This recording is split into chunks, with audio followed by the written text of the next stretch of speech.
Holan 7, Televisión Internacional, presenta Estudios de las Profecías Bíblicas, revelando las profecías para el tiempo del fin, a la luz de las Sagradas Escrituras y los escritos de la hermana Elena G. de White. Holan 7 Internacional, sanando, educando y reconciliando. Bienvenidos, qué alegría, qué gran gusto volverlos a encontrar para estudiar la palabra de Dios. Que las ricas bendiciones del Eterno les acompañen. Hoy tenemos un tema muy interesante. A la luz de la palabra vamos a hablar acerca del celibato. ¿Qué es el celibato? De eso vamos a hablar hoy. Y vamos a ver si esto está en la palabra de Dios o es una de las tantas abominaciones que ese poder que nosotros hemos identificado acá, que es el cuerno pequeño, el poder papal, ese sistema que de una u otra manera pues alberga a más de 1.3 millones de personas, billones de personas. Así que, mis queridos hermanos, va a ser interesante poder que usted, a la luz de la palabra, y oramos precisamente por esa bendición, que el Espíritu Santo pueda iluminar su mente para entender el tema del celibato. Pastor, bienvenido, qué alegría nuevamente, qué gran bendición. Pues aquí estamos defendiendo Amén. La Biblia. Amén. Y otros están defendiendo, eso es lo que es defender a alguien, defender una posición, es lo que es apología, un apologista, defender. Y aquí nosotros estamos, bueno, del lado de la verdad. Queremos estar del lado de la verdad. Le invitamos a usted también para estar del lado de la verdad, pastor. Gracias. Queridos amigos, que Dios les bendiga, les guarde. Bienvenidos sean una vez más a esta exposición de profecías bíblicas en que estudiamos, ustedes recuerdan, desde hace ya meses, exposiciones sobre la abominación desoladora, así como Jesús expresa, y el libro de Daniel también, refiriéndose a un conjunto de doctrinas y de prácticas mayormente promovidas por los líderes de la Iglesia Católica, doctrinas antibíblicas, simbolizadas en Apocalipsis con una copa llena de vino de las abominaciones que la ramera hace beber a los moradores de la tierra. Y al examinar ese vino, esa bebida de doctrinas, uno se asombra, amigos, y la que vamos a ver ahora tiene que ver con el celibato. ¿Esto es bíblico? ¿El Señor qué dijo sobre este tema? ¿Cuáles son las instrucciones que da la Biblia? ¿O cuáles son los intereses humanos a la hora de hacer un estudio, un seguimiento de este problema, de este supuestamente don del celibato, que los líderes católicos tienen que ser solteros, sin mujer, sin hijos, para poder ministrar adecuadamente ante el Señor? ¿Esto es correcto? Es lo que queremos estudiar hoy. Muy bien, vamos a hacer una oración. Querido Padre, Dios nuestro, gracias, Señor, por darnos en este momento la oportunidad maravillosa de dirigirnos a nuestros hermanos.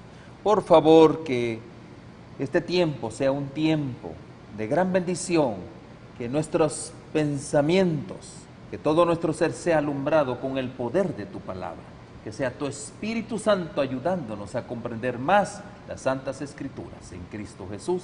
Amén y amén. Amén. Muy bien, vamos al portal católico. El catholic.net dice lo siguiente: el celibato por el reino. Hay hombres y mujeres cristianos, en lo que no lo ponen, dice que con pleno conocimiento y libertad y con gran alegría renuncia de por vida al matrimonio. Lo hacen por amor al reino de los cielos. Están construyendo un reino, es el reino de los cielos. Y aquí está el nombre de los apologistas. Aquí hay una pequeña introducción. Dice: el otro día un caballero me dijo que los curas están equivocados en no casarse, porque la Biblia dice que Dios bendijo al hombre y a la mujer diciéndoles: sean fecundos, multiplíquense y llenen la tierra. Eso es un comentario de alguien con un sacerdote. Le contesté que en verdad este texto aparece en el Antiguo Testamento, y le citó la Biblia, Génesis 1, verso 28, si es cierto, pero que los católicos no nos debemos quedar anclados en el Antiguo Testamento, ya está viejo, nosotros somos hijos del Nuevo Testamento. Y ahí hay claras indicaciones a favor de la virginidad religiosa. ¡Wow! Está interesante esto, pastor. Además, Jesús mismo no se casó para así poder entregarse totalmente a su Padre y anunciar su mensaje. También tenemos el ejemplo del apóstol Pablo y otros más, pastor. Así que, mis queridos hermanos, esto va a estar interesante. Miren, amigos, ustedes pueden leer el último párrafo acerca de problemas sexuales y por ahí se puede entender que es un tema complejo. Además, ante el mundo moderno que predica la libertad sexual, el erotismo asfixiante, parece ser un disparate hablar de la castidad religiosa. La televisión, el cine, la literatura, la propaganda callejera proclaman todo lo contrario. A pesar de todo, los invito a leer con mucha atención esta carta acerca del celibato. No lo invento yo, está en la Biblia. ¿Está en la Biblia? Bueno, ese es el tema que queremos examinar, si está en la Biblia. ¿Cómo lees? Fue la pregunta que se hacía en la antigüedad. ¿Cómo lees? ¿Cómo lees? Mis queridos hermanos, aquí dice que en esta carta quiero explicarles por qué las religiosas y los religiosos no se casan. Les hablaré desde la Biblia y desde mi propia experiencia religiosa. Sé muy bien que muchos no encuentran valor alguno el no casarse, y también un hombre no casado a veces hasta es mal visto en nuestra propia cultura. Este es un asunto cultural, pastor. Bueno, dice acá, en verdad el hombre ha sido criado en cuerpo y espíritu con vistas al matrimonio. Él afirma eso. Dios crió al ser humano como hombre y mujer, de acuerdo, y vio Dios que era bueno, Génesis 1, 27 al 31, y sin embargo, hay hombres y mujeres cristianos que con pleno conocimiento y libertad y con gran alegría renuncian de por vida al matrimonio.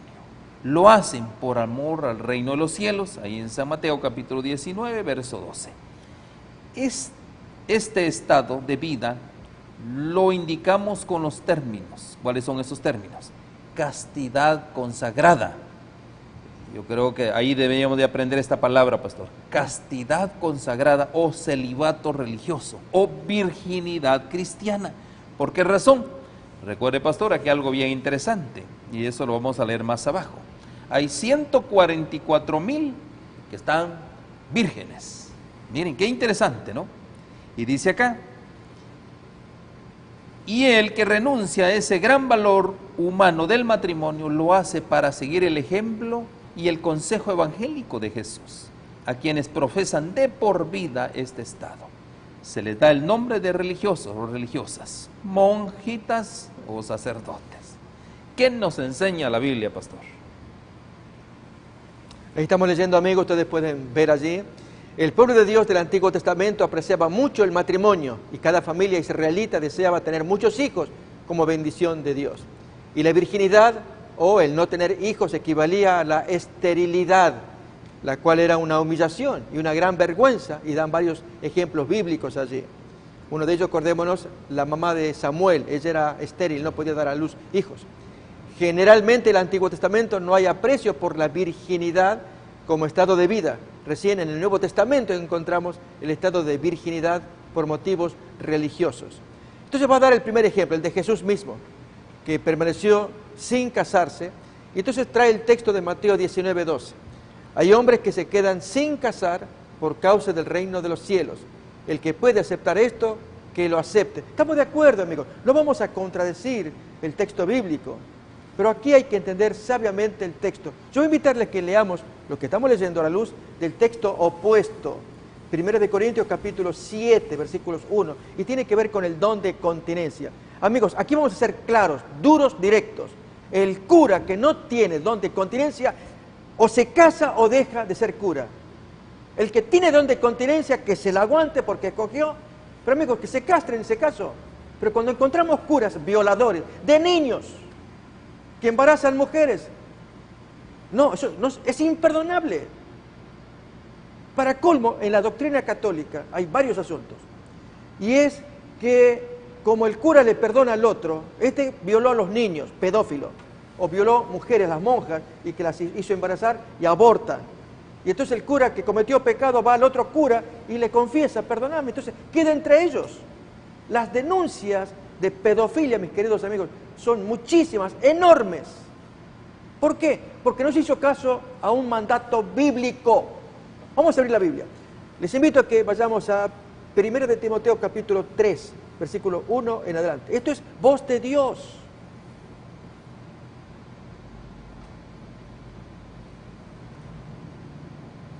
Palabra fiel. Si alguno anhela obispado, buena obra desea. Pero es necesario que el obispo sea irreprensible, marido de una sola mujer, sobrio, prudente, decoroso, hospedador, apto para enseñar. No dado al vino, no pendenciero, no codicioso de ganancias deshonestas, sino amable, apacible, no avaro. Miren lo que viene ahora. Que gobierne bien su casa, que tenga a sus hijos en sujeción con toda honestidad. Pues el que no sabe gobernar su propia casa, ¿cómo puede cuidar la iglesia de Dios? Entonces, un hombre con experiencia, con mujer, con hijos, y ahora sale como obispo. Esa es la voluntad de Dios. Pero en este caso, basado en los textos de Jesús, que Él dijo que el que lo puede recibir, que lo reciba, estamos de acuerdo que hay votos de gente que quieren ser solteros para dedicarse al ministerio en su soltería. No se cuestiona eso, amigos.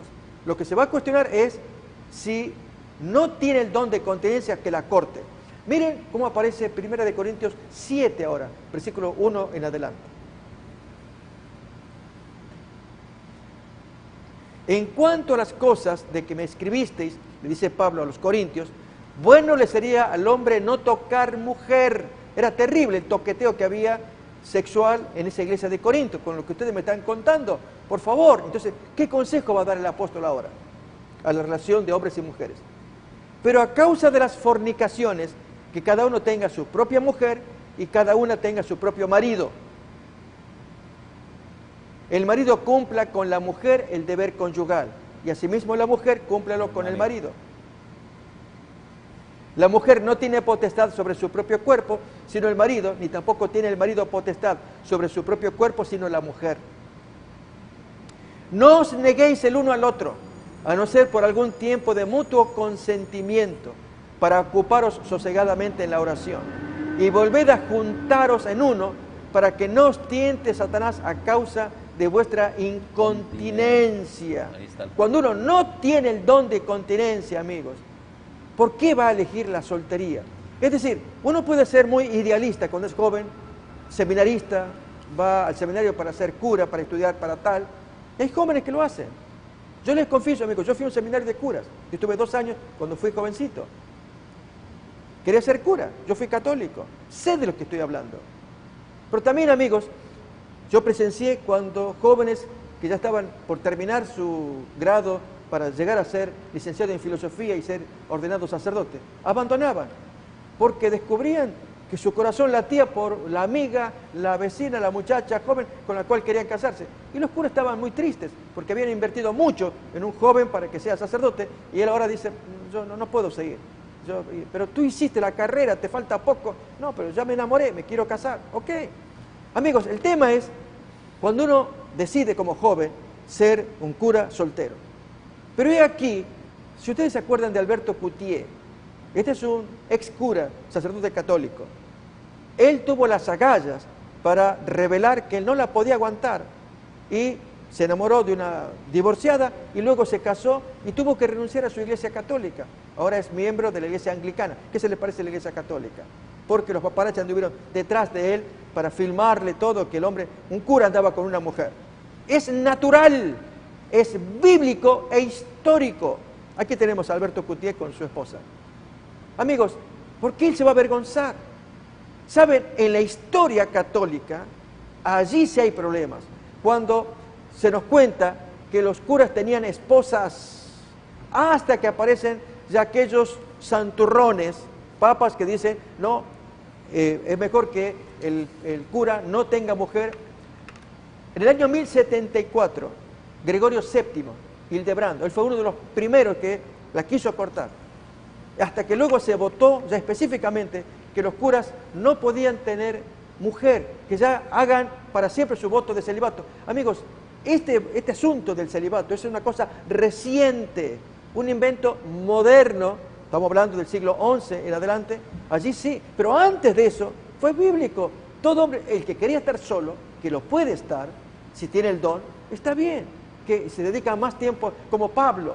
Pablo, hay una parte en Corintios 7, pero incluso en Corintios 9, 1 de Corintios, él desea tener una compañera.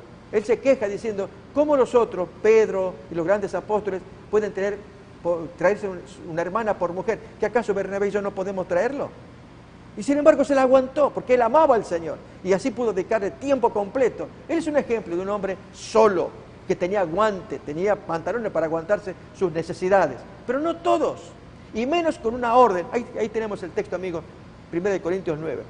No tenemos derecho de traer con nosotros una hermana por mujer, por esposa, como también los otros apóstoles y los hermanos del Señor, y aún Cefas. ¿Por qué Bernabé y yo no tenemos ese privilegio de traer? No le permitían, era muy criticado, y Pablo se la aguantaba. Pero amigos, los demás traían esposas, es normal. ¿Por qué? Así uno se cuida, teniendo la esposa, para no andar mirando lo ajeno, un nido ajeno, ni tampoco la fulana mirando el nido ajeno ya ocupado por el líder con su esposa. Notamos. Entonces, el plan de Dios es que nos cuidemos unos a otros en la reputación, en las tentaciones, en los peligros, en el escándalo. Y Dios cuida con matrimonios. Aquí, matrimonio allá, y se anda sola la dama allá, y que le viene a confesar al cura, mire, padre, yo necesito confesarme. Ok, ven, pero quiero que esté mi esposa también acá al lado. Un cura que tenga a su mujer cerca, y que entonces, la mujer que no escuche, pero que esté cerca, y viene la hermanita acá que se arrodilla y confiesa todo al cura, mire padre, anduve con 5 hombres, no me mi cabeza, qué sé yo. Y el cura sabe que si le llega a tener pajarito en la cabeza, tiene a su esposa allí. ¿Notan? La lógica nos está diciendo esto. ¿Por qué no le hacemos caso a la palabra de Dios e inventamos asuntos humanos? Gran problema, por lo cual tenemos pedofilia, curas que abusan de niños. Para colmo, amigos, no se lo considera pecado, porque como es del mismo sexo, y son los niños los que provocan, esto sale en las noticias también, que son ellos, con su manera tan infantil, tan inocente, que ellos son instrumentos del diablo para provocar al cura que se le despiertan sus cosas cuando tendría que estar dormido. Pero es el diablo el que provoca a través de los niños. ¿Qué locura es esa, amigos? Bueno, este es un tema muy serio, bíblico.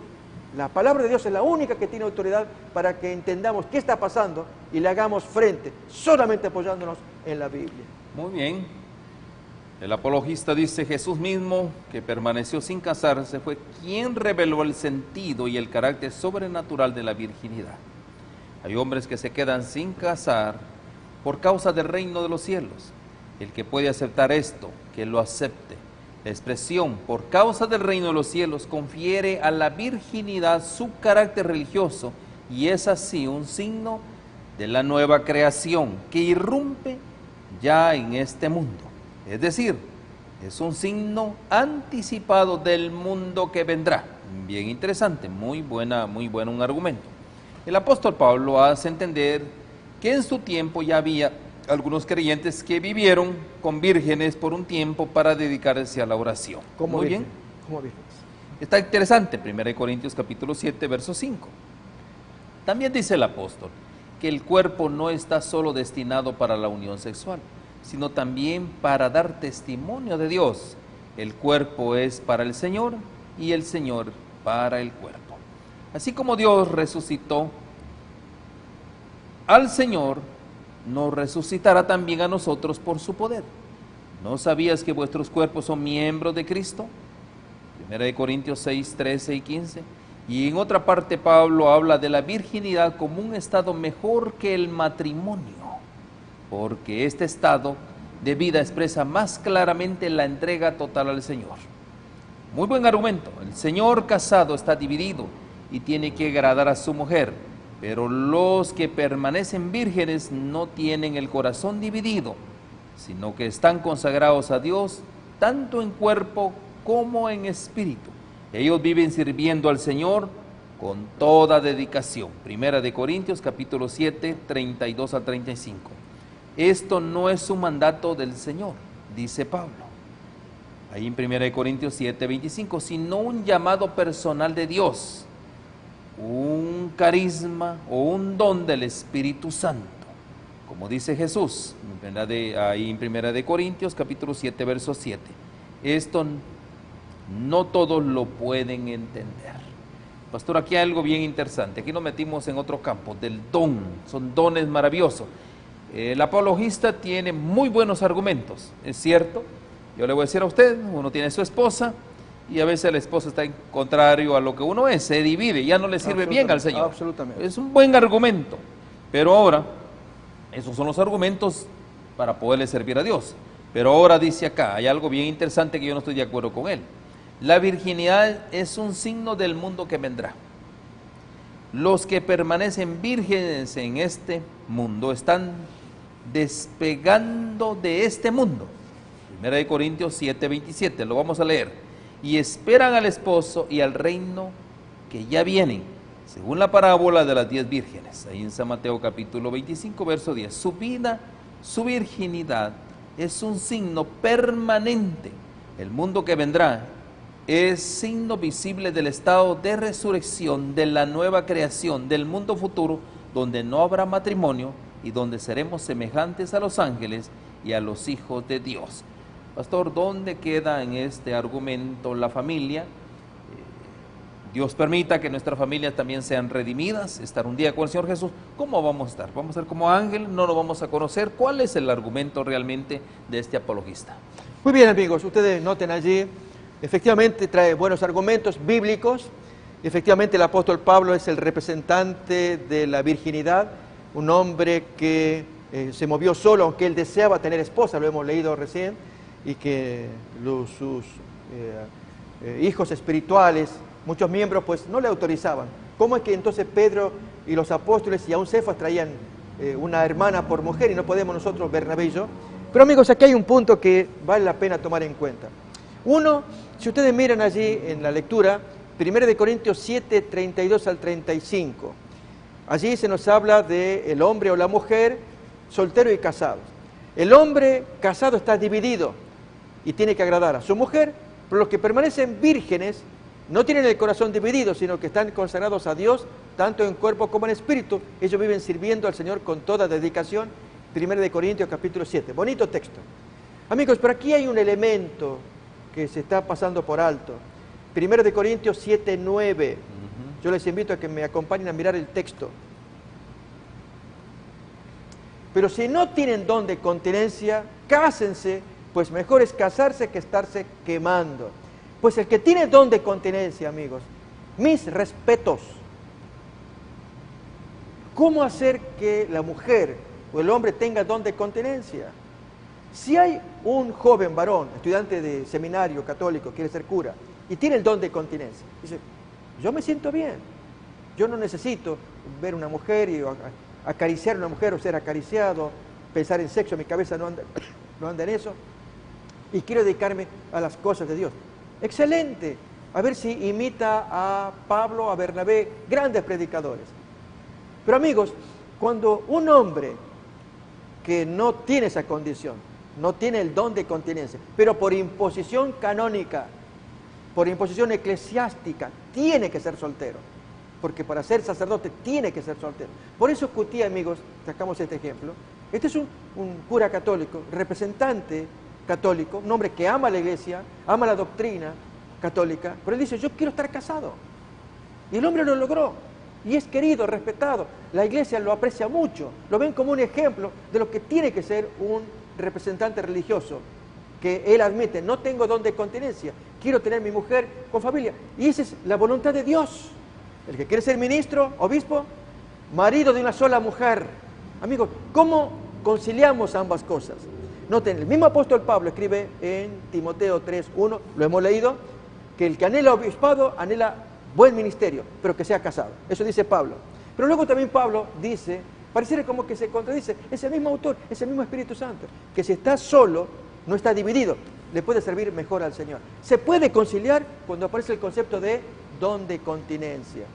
Amigos, cuando no hay el don de continencia y la persona a fuerza tuvo que privarse de casamiento para tener la unción, su ministerio, sacerdote, y ahora predica, pero el hombre sabe que no se la puede aguantar. Anda a las escondidas para colmo homosexuales.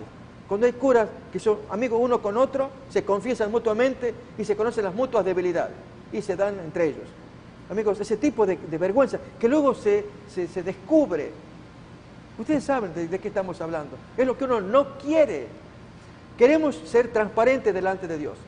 Que si es un predicador católico que no tiene el don de continencia, quiere familia, déjenlo y que siga predicando como católico. Este otro que tiene el don de continencia y se la aguanta y le es fiel al Señor, déjenlo que sirva al Señor, pero no imponer como lo hizo Gregorio VII en el año 1074. Y a partir de entonces vienen los cánones que obligan a ser forzosamente célibes. Ahí donde tenemos problemas, que se contradice con 1 de Timoteo 3:1, que el que anhela obispado anhela buena obra, pero que sea marido de una mujer y que tenga hijos. ¿Notan? Dios sabe por qué lo está enseñando, pero aquí la doctrina la está contradiciendo y ahí es donde tenemos que tomar decisiones. Amigos, que esto, usamos una lógica. Ya dijimos, si el líder católico quiere servir al Señor y no tiene el don de continencia, cásese. Más vale que se case, no que se esté quemando.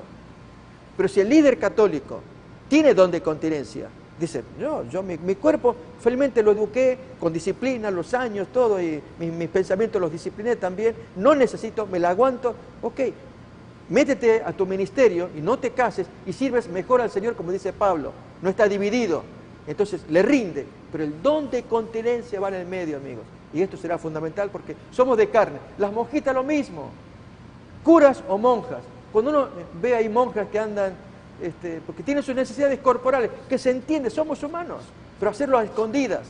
¿Cuántos casos, amigos, de abortos, de fetos encontrados, donde incluso hay denuncias de monjas de sexo seguro, cuando el cura visita cierto lugar para dar su seminario y ya habla con la superiora del convento, que le provee allí la monjita? Amigo, está documentado, no hace falta que uno lo tenga que decir.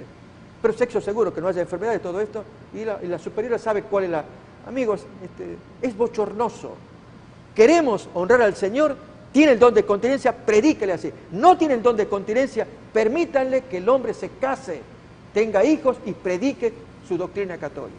Muy bien, por eso la consideramos, realmente se considera una abominación, es parte de lo que está en el cáliz, en ese vino, doctrinas que definitivamente Dios no aprueba.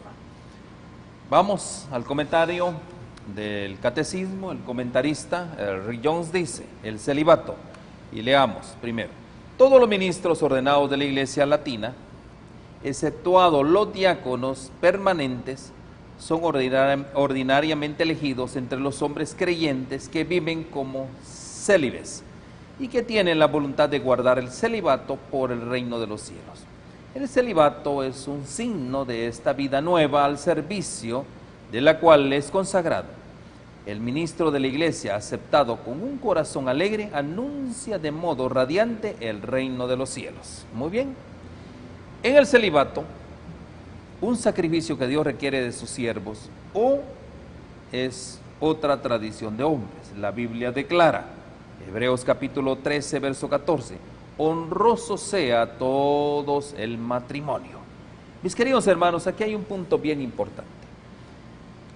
Hay declaraciones muy solemnes, el pastor ya ha hablado de muchas de ellas, declaraciones de Dios, donde al principio, pastor, Dios hizo al hombre para la multiplicación, para que se multiplicase, para que la tierra fuera llena realmente, para mostrar realmente ese gran amor que Dios tiene por el hombre.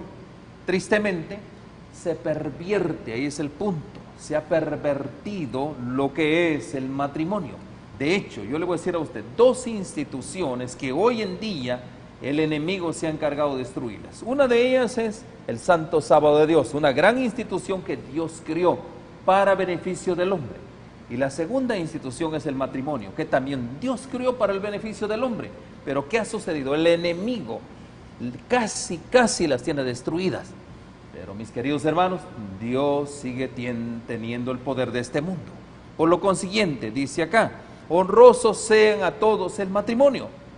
deben de casarse, y el hecho sin mancilla, pero los fornicarios y los adúlteros los juzgará. Por eso, ahí está la razón, pastor.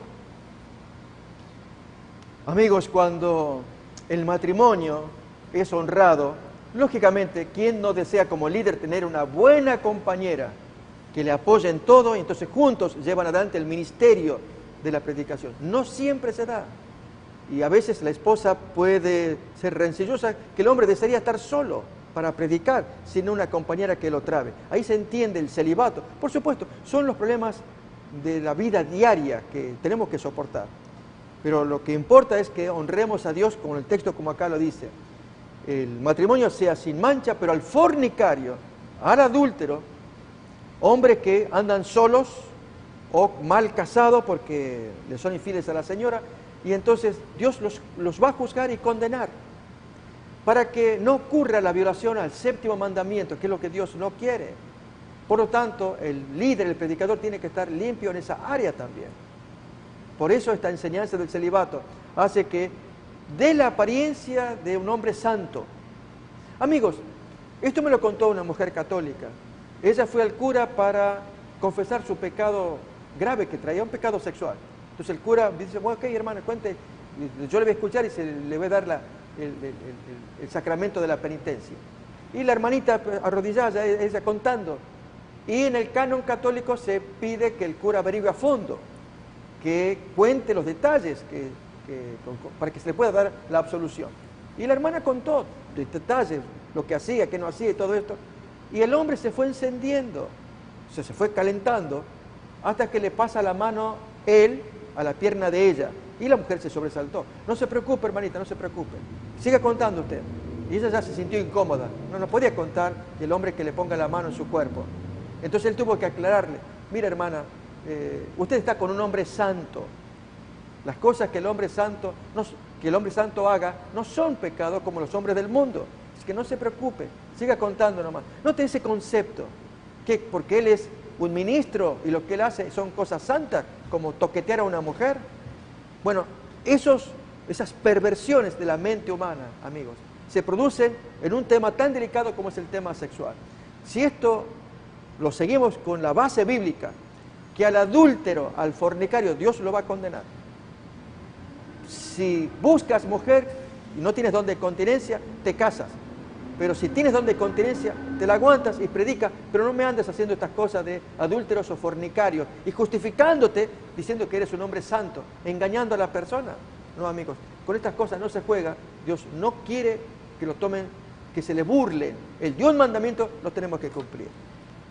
De hecho, el apóstol Pablo le dice a Timoteo en su primera carta, en el capítulo 3, verso 2, dice, pero es necesario que el obispo sea irreprensible, marido de una sola mujer. Así es. Ahí está, prácticamente. Dios pone el mismo requisito a los diáconos. Miren, 1 Timoteo capítulo 3, verso 12, en la misma carta. Los diáconos sean maridos de una sola mujer y que gobiernen bien sus hijos y sus casas, si no, no pueden ser diáconos. Entonces, mis queridos hermanos, desde el principio, el plan de Dios siempre ha sido que los hombres tengan esposas. Siempre ese es el plan de Dios. Poco tiempo después de crear a Adán, fue el primer hombre, era prácticamente el plan de Dios.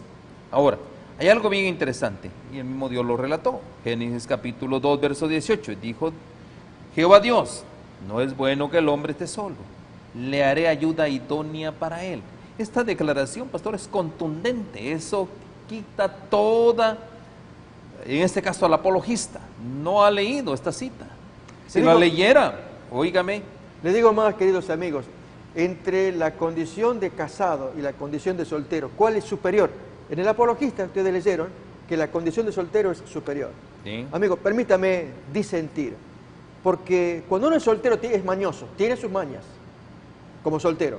Se levanta a la santa hora, hace lo que le place con su tiempo. Cuando está casado, las cosas cambian. Allí el hombre se debe a su mujer, a sus hijos, y ordena su vida, reordena su tiempo, sus obligaciones. Por lo tanto, una persona que está casada recibe la influencia del compañero para ir moldeándose, para ir perfeccionándose en las debilidades naturales que tenemos como ser humano.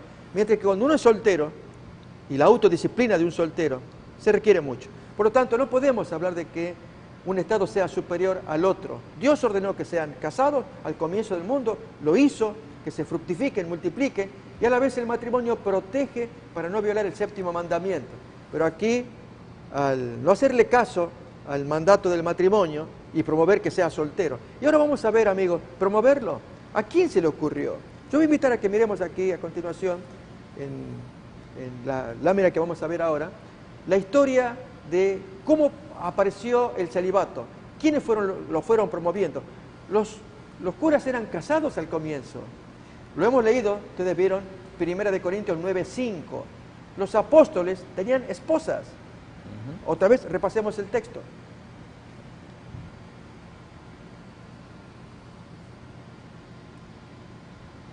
Primera de Corintios 9:5.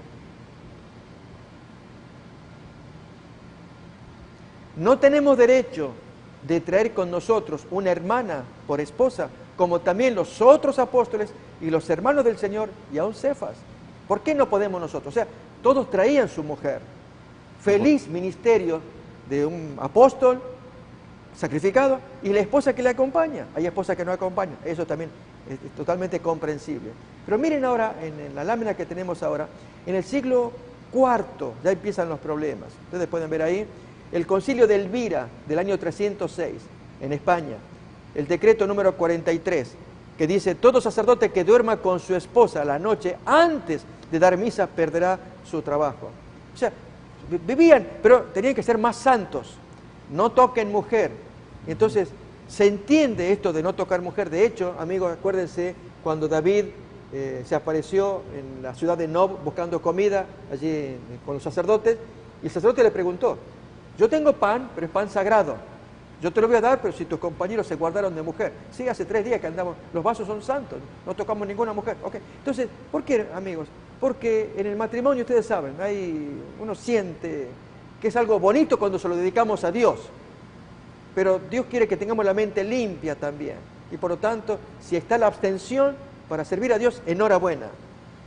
Y es lo que entiende acá este concilio, que a partir de esa fecha, ahora van a hacer que los curas que van a oficiar al día siguiente misa no duerman con la esposa para que tengan el vaso santo. Pero sigue más todavía.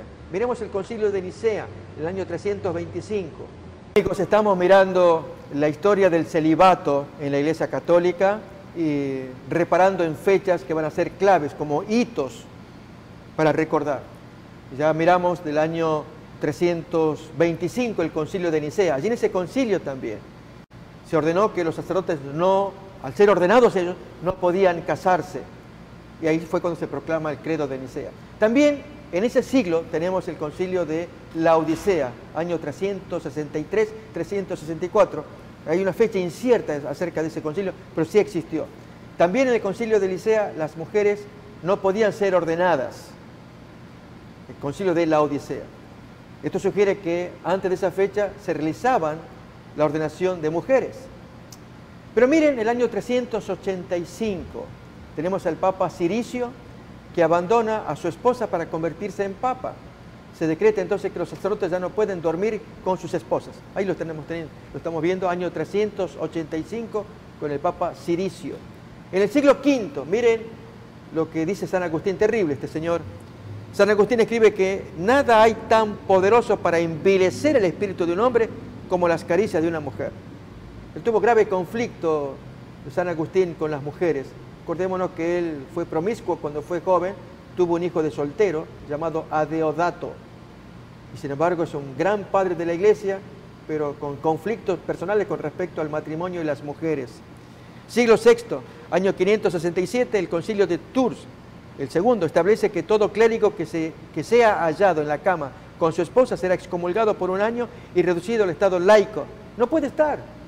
O sea, pueden estar casados, pero no durmiendo juntos. Terrible.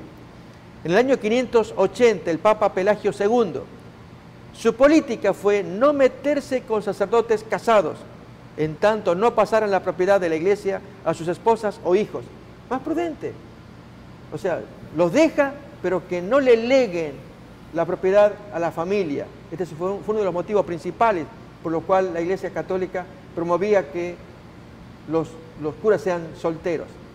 Año 500 90 al 604, el Papa Gregorio I, llamado el Grande, dice que todo deseo sexual es malo en sí mismo. Quiere decir que el deseo sexual es intrínsecamente diabólico, es algo natural que hay que saber encaminar, pero no que sea malo. Siglo VII, en Francia hay documentos que demuestran que la mayoría de los sacerdotes eran hombres casados.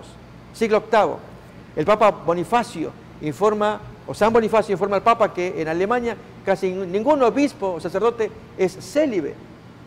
Este Bonifacio le escribe al Papa, preocupado porque allí todos son hombres con mujeres. Siglo IX, año 836, el concilio de Aix-la-Chapelle admite abiertamente que en los conventos y monasterios se han realizado abortos e infanticidio para encubrir las actividades de clérigos que no practican el celibato.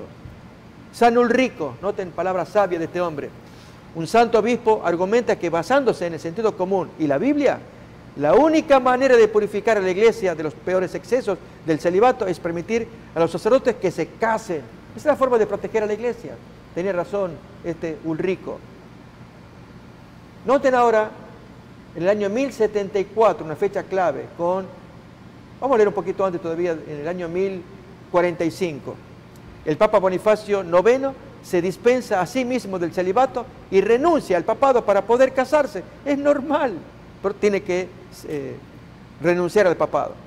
1074, el Papa Gregorio VII dice que toda persona que desea ser ordenada debe hacer primero un voto de celibato. Ahí empiezan los votos de celibato. Los sacerdotes deben primero escapar de las garras de sus esposas si quieren ser sacerdotes. Van a tomar un voto, el voto del celibato.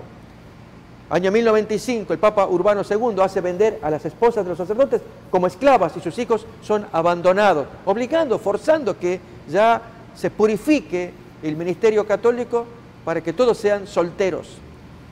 Siglo XII, año 1123, el Papa Calixto II, el Concilio de Letrán decreta que los matrimonios clericales no son válidos, o sea, los matrimonios de sacerdotes.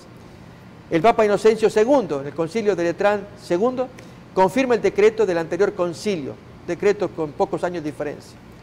Siglo XIV, más todavía. El obispo Pelagio se queja de que las mujeres son aún ordenadas y administran confesiones. Siglo XV, el 50% de los sacerdotes son hombres casados y como tal aceptados por la gente. El celibato no es esencial para el sacerdocio, no es una ley promulgada por Jesucristo, declara el Papa Juan Pablo II en julio de 1993. Noten, allí donde uno dice, pero ¿cómo? No entiendo, el Papa Juan Pablo II en tiempo reciente dice esto y la doctrina dice otra. El celibato no es esencial para el sacerdocio, no es una ley promulgada por Jesucristo. La lógica está diciendo que lo que dijo este hombre es correcto.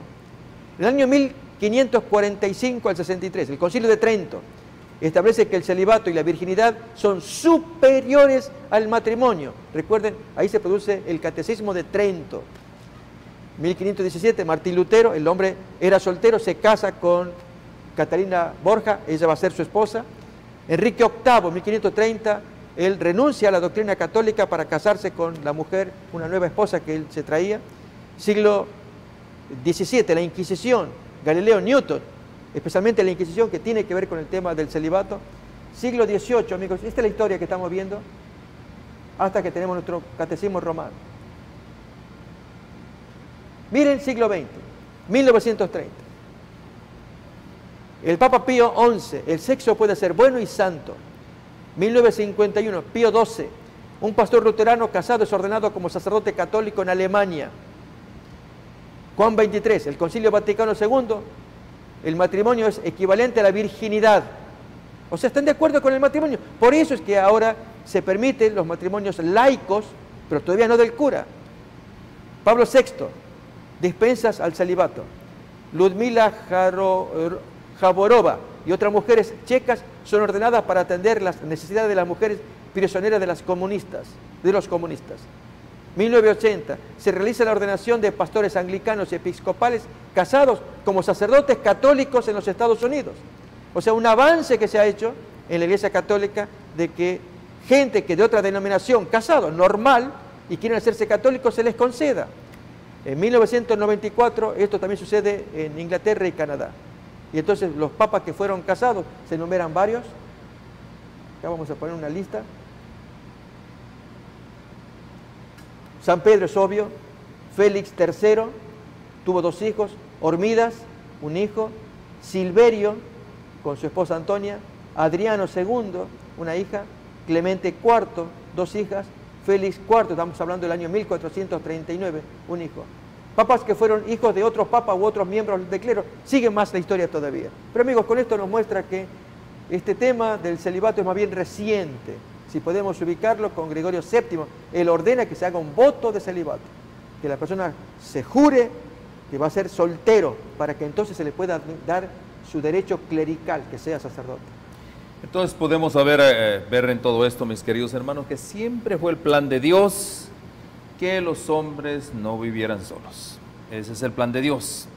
Mas, sin embargo, Dios expresa también su aprobación por el matrimonio, sino también, mire esta advertencia, no solo Dios aprueba el matrimonio, sino también hay una advertencia en todo esto. Primera carta a Timoteo, capítulo 4, verso 1 y 3 dice: pero el Espíritu dice claramente que en los postreros tiempos algunos, es profecía, apostatarán de la fe, escuchando a espíritus engañadores y a doctrinas de demonios, por la hipocresía de mentirosos, que teniendo cauterizada la conciencia, prohibirán casarse. Es una profecía, ahí está, prácticamente. Así es, así es.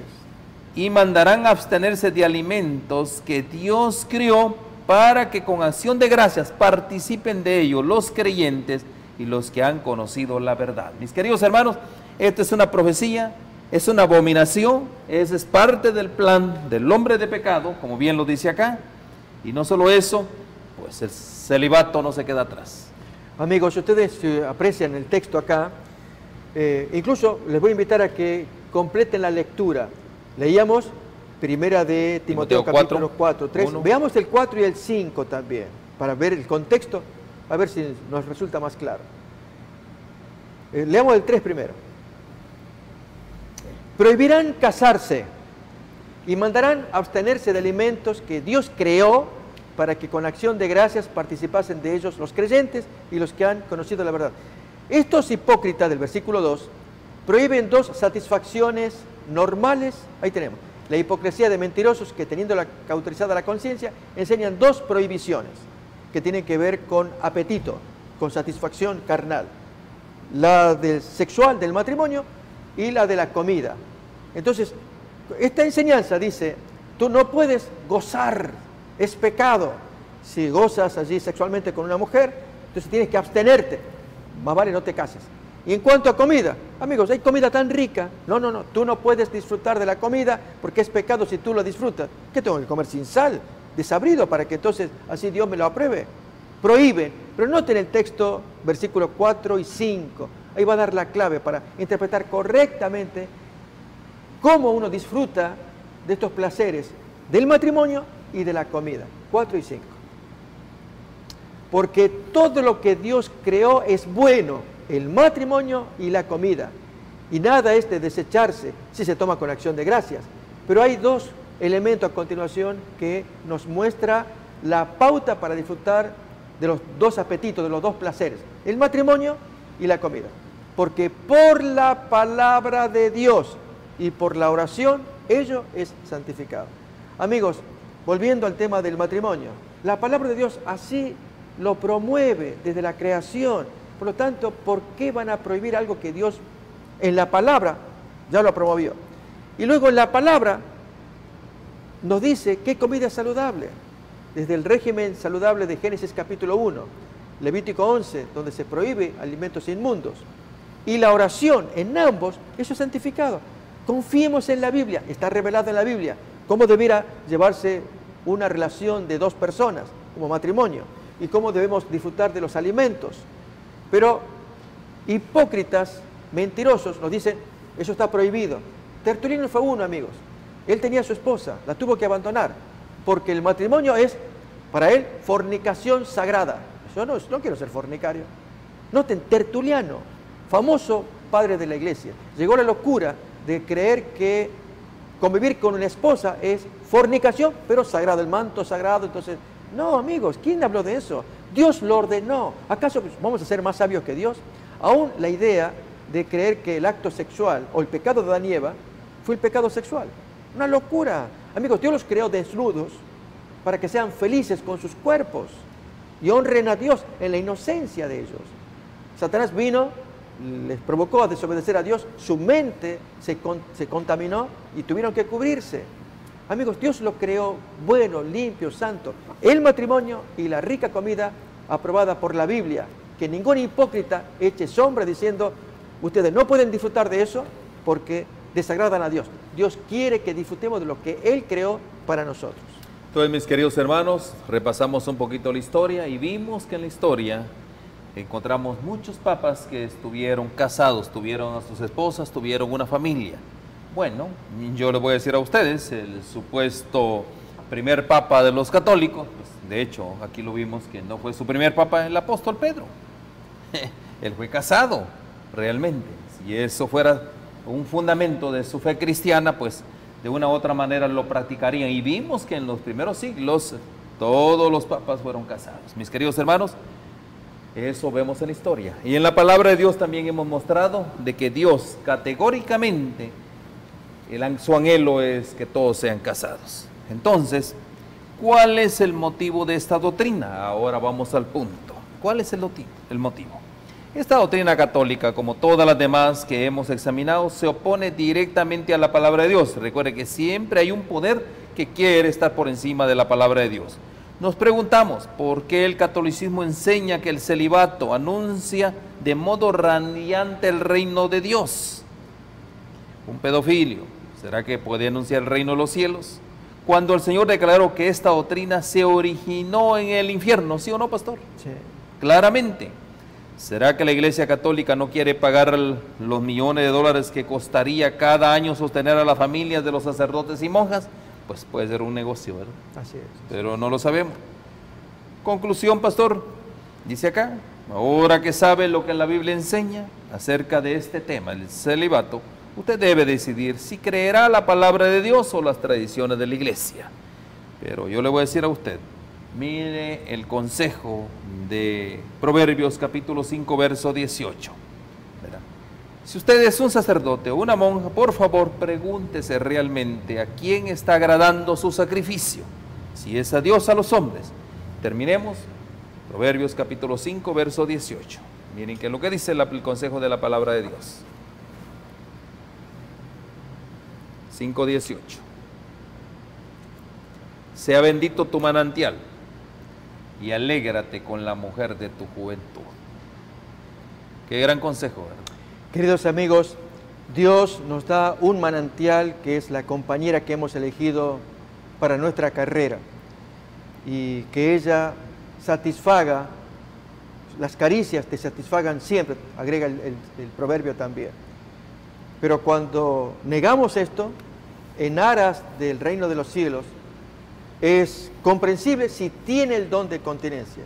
Si no lo tiene, amigos, no luche contra su propia naturaleza, haciendo correr grave riesgo a la institución, la doctrina, a los fieles católicos que creen en su líder y luego se destapan las cosas, se descubren cosas secretas, gravísimas, como es el caso de la pedofilia. Que Dios nos ayude, amigos, a ser justos, a ser claros, a enseñar la palabra de Dios y no doctrinas de hombres que fueron apareciendo con el tiempo en la pretensión de ser más santos. Pues cuanto más se abstengan de mujeres, se vuelven santos. En verdad, más bien tientan a Satanás, porque Dios, sabiendo de las necesidades del hombre y la mujer, puso la manera, el matrimonio, pero Satanás, haciéndoles creer que son más santos, los separa para que caigan en lazo de tentación. Mis queridos hermanos, con esto terminamos este segmento. Realmente vemos, pastor, Dios es amor. Y cuando hablamos de la castidad consagrada, eso no es el plan de Dios. Dios ya no pide sacrificios. Dios pide un corazón, pero ese corazón tiene que estar lleno de amor para los tuyos, para tu esposa y obviamente no un gran amor hacia Dios, al Señor Jesús, aquel que dio la vida por usted. Pastor, qué bendición realmente conocer la palabra de Dios. Amén. Qué gran tema. Realmente espero de que nuestros hermanos a la distancia se gocen también de todos estos principios que están escritos en su palabra. Amén, amén. Que el Señor les bendiga y gracias, pastor. Dios les bendiga, queridos amigos. Metro Evangelización 3000. En la Biblia encontramos el gran desafío evangelístico que han representado las ciudades a quienes desean hacer suya la orden de ir y predicar el Evangelio. En la actualidad, la mayoría de personas viven en las grandes metrópolis. Debemos aceptar que hoy podemos predicar a cientos, miles y millones de personas que están a nuestro alrededor. Y esto lo podemos hacer con planes muy abarcantes que nos desafíen a una obra mayor. Ya están listos los peces, ya están listas las redes, solo faltan los pescadores. Presentamos Metro Evangelización 3000. Todos pueden hacer algo en esta obra. En estas reuniones hogareñas presentamos a Cristo a las familias. Metro Evangelización 3000, donde más de 125 ciudades serán impactadas por el mensaje de salvación de la verdad presente. Únete, acércate y forma parte de este magno evento. Abre tu hogar y sed de gran luz. El Señor está esperando por ti.